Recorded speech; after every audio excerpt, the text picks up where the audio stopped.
이재명 대통령은 오늘 경찰청에서 열린 제80주년 경찰의 날 기념식 이후 지금은 민주화운동 기념관으로 재탄생한 남영동 대공분실 전시 공간을 전격 방문했습니다.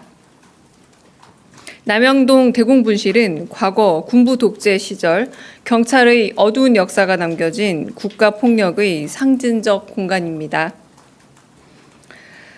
이재명 대통령이 경찰의 날 이곳을 찾은 이유는 다시는 이와 같은 오욕의 역사가 되풀이되는 일 없이 진정한 민주경찰, 국민의 경찰로 거듭나는 계기가 되길 바라는 이재명 대통령의 의지가 담긴 행보입니다. 이 대통령은 고 박종철 열사가 고문을 받다 숨진 509호와 민주화운동 청년연합 의장으로 활동하다 붙잡혀 고초를 겪었던 고 김근태 전 의원 조사실인 515호 등의 전시관을 모두 살펴봤습니다. 이 대통령은 과거의 고문 장비가 전시된 시설을 둘러본 뒤 언제 이렇게 개조된 것이냐, 역사 현장이 훼손된 이유는 무엇이냐 등을 물었습니다. 동행한 민주화운동 기념사업회 이재호 이사장은 이곳은 민주화운동 탄압과 간첩 혐의 조작을 위해 1987년까지 고문실로 운영되었다. 6월 민주화 항쟁 이후 다시 좀 읽겠습니다. 이곳은 민주화운동 탄압과 간첩 혐의 조작을 위해 1987년까지 고문실로 운영되다 6월 민주화 항쟁 이후 역사 지우기를 위해 당시 치안본부가 장비들을 다 치워버렸다. 라며 고증과 복구를 위한 정부 차원의 지원과 협조를 요청했습니다. 이상입니다. 국무회의 관련해 브리핑하겠습니다.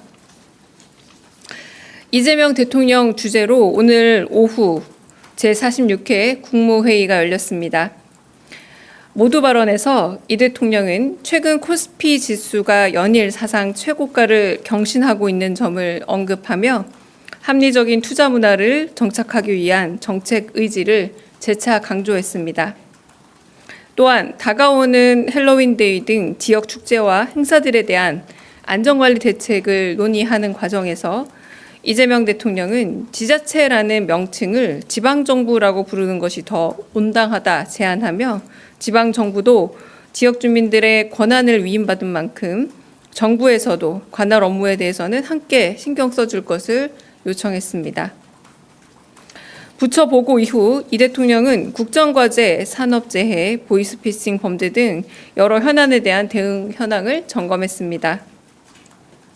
특히 노동부 장관에게 산재 사망사고가 줄고 있는지 물은 후 공공발주 사업에서조차 안전망이나 안전고리가 마련되지 않아 추락사고 등이 발생하는 것은 심각한 문제라고 지적하며 공공부문부터 획기적으로 산재를 줄이자라고 재차 강조했습니다. 이에 노동부 장관은 기관장 해임 건의를 비롯해 방법을 강구 중이라 대답하며 이 같은 사고에 대해 엄하게 처분해야 한다라는 이 대통령의 말씀을 경청했습니다. 한편 국회의 국정감사나 언론의 지적, 시민단체 민원인의 문제 제기를 통해 부처는 개선 방법을 발견하고 대처하는 과정 자체가 문제 해결의 지름길이 될 수 있음을 이재명 대통령이 강조했습니다. 이에 각 부처들은 지시 상황을 별도 관리하며 스크린하고 사후 관리 역시 철저히 해야 한다 더불어 주문했습니다. 한편 국정과제에 관한 준비와 집행계획도 미루지 말고 재정지원 계획 수립을 비롯해 속도감 있게 추진할 것을 주문했습니다.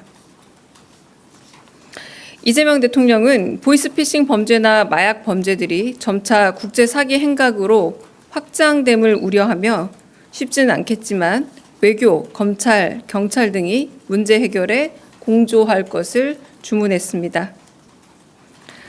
이어 비공개 보고에서 있었던 주요 내용을 설명드리겠습니다.